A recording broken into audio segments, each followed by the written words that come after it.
As-tu remarqué que lorsqu'il s'agit de ton travail, de ta profession, de ta fonction, de ton métier, tu as de très bons résultats.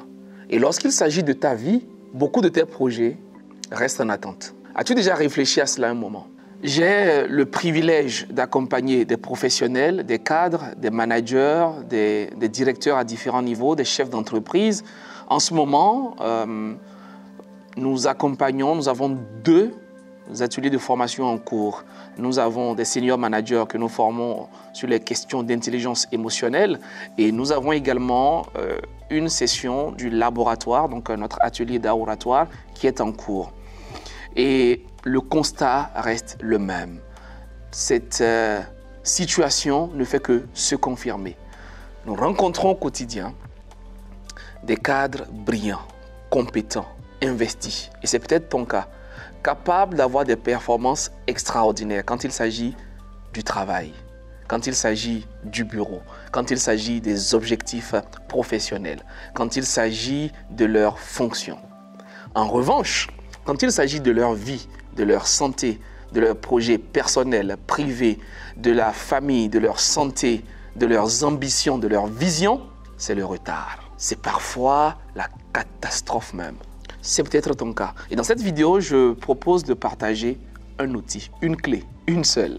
Et tu verras comment est-ce qu'elle peut faire une véritable différence pour t'aider à comprendre ce qui manque dans l'équation personnelle et qui existe dans l'équation professionnelle qui fait que la même personne a de très bons résultats au bureau et parfois est médiocre à la maison quant à elle-même.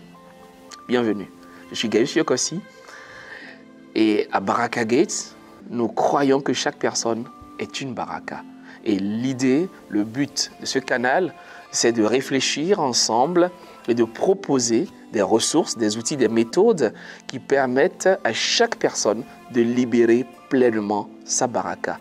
C'est notre engagement, c'est notre credo et je me fais un énorme plaisir de partager régulièrement via cette chaîne du contenu dans ce sens. Du coup, si tu nous découvres pour la première fois ou si tu ne l'es pas encore, je t'invite à t'abonner pour recevoir ces vidéos-là et également à cliquer sur la petite cloche de notification pour être informé des vidéos que nous produirons dans les prochains jours, dans les prochaines semaines parce que ici, nous avons pour ambition de faire ressortir le meilleur de chacun parce que c'est ainsi que chacun de nous contribuera efficacement à sa communauté, à sa famille, à ses entreprises respectives, à son pays. C'est ainsi que chacun de nous embellira le monde. Parce que oui, notre présence sur Terre, c'est pour rendre le monde meilleur. Tu me diras peut-être ce que tu en penses dans les commentaires. Abonne-toi. Et en attendant, moi je poursuis donc le sujet du jour. Comment se fait-il que la même personne est efficace, compétente, brillante au travail et moyenne quand il s'agit d'elle-même? Eh bien, il y a plusieurs éléments qui peuvent expliquer cela. Je propose juste de traiter un aspect dans cette vidéo et de permettre à ce qu'en sortant de cette vidéo, tu puisses l'appliquer très rapidement pour commencer par relever la pente. C'est un secret que j'ai découvert il y a quelques années et qui me fait énormément de bien. Du coup, chaque fois que je commence par tourner en rond, chaque fois que je me rends compte que je n'évolue pas sur un aspect, rapidement je reviens vers cette clé-là et je t'assure que toutes les fois que je le fais, je sens la différence rapidement et concrètement. Et la clé, elle peut être banale et pourtant elle est puissante. Et parfois, les choses simples peuvent se révéler être efficaces et on les néglige malheureusement. Remarque que l'une des facettes qui permet à une personne d'avoir du travail, enfin du résultat dans son travail, c'est qu'en réalité, elle doit faire des comptes à quelqu'un. Elle doit rendre des comptes à une personne, généralement à son supérieur, à sa hiérarchie, à son responsable. Du coup, elle sait qu'elle doit des comptes à quelqu'un et automatiquement, ça change sa façon de percevoir l'objectif. Elle sait qu'elle est entourée de collègues, elle a parfois des subordonnés, des employés, une équipe, des collègues et une hiérarchie. Et généralement, ce qui se passe, c'est que par mail, en réunion, en session, vous êtes censé donner un état des lieux de vos projets. Et l'être humain qui cherche à maintenir son identité, son ego, sa fierté, ne peut pas se permettre de ne pas être à la hauteur. Du coup, votre ego prend le dessus et vous vous engagez à sauver la face. Vous vous engagez à briller parce que vous devez parler à quelqu'un. Parce que mardi à 10h, vous avez une réunion d'équipe. Parce que lundi à 15h, vous ferez le point. Parce que tous les mercredis à 11h30, vous avez un call avec toutes les filiales, avec toutes les agences, avec toutes les équipes et qu'il faudra projeter vos chiffres. Et vous ne voulez pas sortir de là avec la queue entre les jambes. Vous devez donc relever la tête, redorer votre blason, bomber le torse et être à la hauteur. En revanche, quand il s'agit de vos projets, quand il s'agit de cette parcelle que vous devez acheter, quand il s'agit de ce compte épargne que vous devez alimenter régulièrement, quand il s'agit de ces cours d'anglais que vous devez finalement suivre de façon rigoureuse, quand il s'agit de ce projet d'aller rendre visite à votre grand-mère, quand il s'agit d'économiser pour ce pèlerinage, quand il s'agit de perdre du poids, quand il s'agit de changer votre garde-robe, quand il s'agit de déménager, quand il s'agit de passer du temps avec les enfants, à ce niveau, à qui rendez-vous compte? Qui vous demande le niveau de votre compte en banque? Qui vous demande où est-ce que vous en êtes par rapport à la parcelle? Qui vous demande si vous êtes finalement inscrit à Baraka Gate et que vous avez suivi ces cours-là, que vous savez qu'il vous faut depuis des années? Qui vous demande si vous avez achevé la lecture de ce livre que vous avez acheté il y a 3 mois? Voilà la véritable question.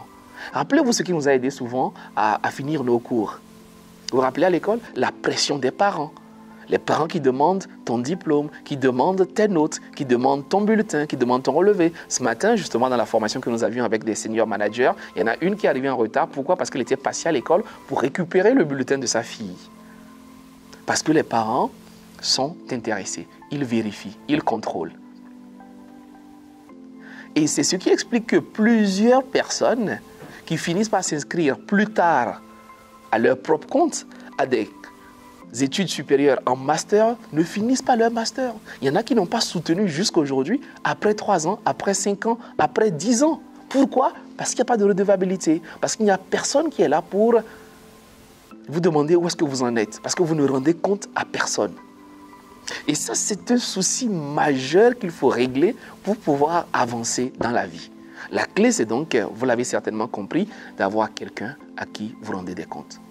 Vous savez, aujourd'hui, dans le monde, on est pris par ce sentiment de liberté, d'indépendance, d'autonomie. Je fais ce que je veux, quand je veux. Je suis le maître de moi-même. Je n'ai personne pour me commander. Je respecte Dieu, mais après cela, je prends ma vie en main. Je me lève, je suis... Attention, attention. Attention, attention, attention. Il y a un gros piège qu'il faut éviter. En réalité, il y a 3 cheminements. Et le meilleur cheminement, ce n'est pas l'indépendance. Le meilleur cheminement, le meilleur point de chute, ce n'est pas l'indépendance. En fait, il faut quitter la dépendance, passer par l'indépendance pour aboutir à l'interdépendance. C'est dans l'interdépendance qu'on a du succès. Parce qu'on n'est pas un être solitaire. On a besoin d'échanger avec les autres, d'interagir avec les autres. On dit qu'un doigt est trop petit est trop insignifiant pour boire la bouillie. Un doigt est trop insignifiant pour écrire. On a besoin des autres éléments pour avancer. Ici, nous avons besoin des autres personnes dans la vie pour nous aider à grandir et à avancer. Personne ne se fait tout seul. Personne ne naît tout seul. Personne ne meurt tout seul. Nous avons besoin des gens pour vivre. Nous avons besoin des gens pour grandir et pour évoluer. Du coup, c'est très simple. Si j'ai un conseil à vous donner, si j'ai une recommandation à vous faire, c'est de trouver très rapidement une personne à laquelle vous acceptez de partager un objectif, un challenge, un défi, et que cette personne soit au quotidien avec vous, pour vous suivre, pour vous accompagner, pour vous demander des comptes, pour faire le point avec vous. Quelqu'un avec qui vous savez que vous ne pouvez pas raconter des histoires. Quelqu'un à qui vous ne pouvez que dire la vérité. Quelqu'un que vous honorez, que vous appréciez, que vous respectez, que vous valorisez. Quelqu'un d'honnête, d'intègre, de discipliné. Quelqu'un de rigoureux. Un mentor, un aîné. Quelqu'un véritablement qui a cet engagement-là par rapport à la vie et que vous n'aimeriez jamais décevoir. Et à qui vous partagez un objectif. Et parfois, ça peut être quelqu'un de votre entourage, ça peut même être un de vos enfants. Oui, ça peut être votre frère, votre soeur, ça peut être votre époux, ça dépend. Mais l'idée, c'est vraiment de trouver cette personne-là, pas simplement qui est amicale, qui est sympathique. Non, parfois même c'est celui qui n'est pas sympathique qu'il vous faut, bien sûr. C'est quelqu'un réellement qui s'engage à vous mettre la pression. Une pression douce, saine, tout ce que vous voulez, mais une pression. Parce que c'est seulement comme ça qu'on évolue. C'est à l'épreuve du feu que l'on peut bonifier la pierre pour qu'elle devienne du diamant. Et il faut donc passer par ce feu-là. Aujourd'hui, ce feu-là n'existe plus. Les gens avancent comme ils le veulent, ils font ce qu'ils veulent quand ils veulent. Du coup, ils ne peuvent pas donner le meilleur d'eux-mêmes. Et voilà tout le scandale, voilà toute la catastrophe de rester moyen, de rester médiocre, de faire à la limite ce qui est acceptable. L'heure est venue de trouver quelqu'un qui vous dira la vérité. Quelqu'un qui, chaque semaine, fera le point avec vous pour que vous puissiez évoluer, étape par étape. L'heure est venue de trouver quelqu'un. Avez-vous quelqu'un dans votre vie qui se soucie de votre progression? Très honnêtement, vous avez vos parents qui prient pour vous, qui vous aiment. Vous avez des amis qui sont sympathiques, etc. Mais réfléchissez bien à cette question. Ne supposez pas que vous avez la réponse, s'il vous plaît. S'il vous plaît. Je sais bien de quoi je parle. En formation, en coaching, généralement, quand je pose la question, avez-vous des amis? Oui, j'ai des amis. Avez-vous des personnes qui veulent votre réussite? Oui, j'en ai. Quand je commence par décortiquer, que je pose la question, finalement, tout le monde se calme. Et chacun commence par réfléchir. C'est peut-être le cas pour toi. As-tu quelqu'un qui se soucie au quotidien de ta progression personnelle? As-tu quelqu'un qui cherche à ce que tu t'améliores dans la vie? As-tu quelqu'un qui est dédié à ton succès? À ton avis, pourquoi est-ce que les meilleurs au monde ont-ils des coachs? Pourquoi? Pose-toi la question. Pourquoi quelqu'un comme Sadio Mané, quelqu'un comme Youssou N'Dour, quelqu'un comme Cristiano Ronaldo, quelqu'un comme Mbappé, pourquoi quelqu'un comme Rafael Nadal, pourquoi quelqu'un comme Djokovic, pourquoi quelqu'un comme Barack Obama, pourquoi quelqu'un comme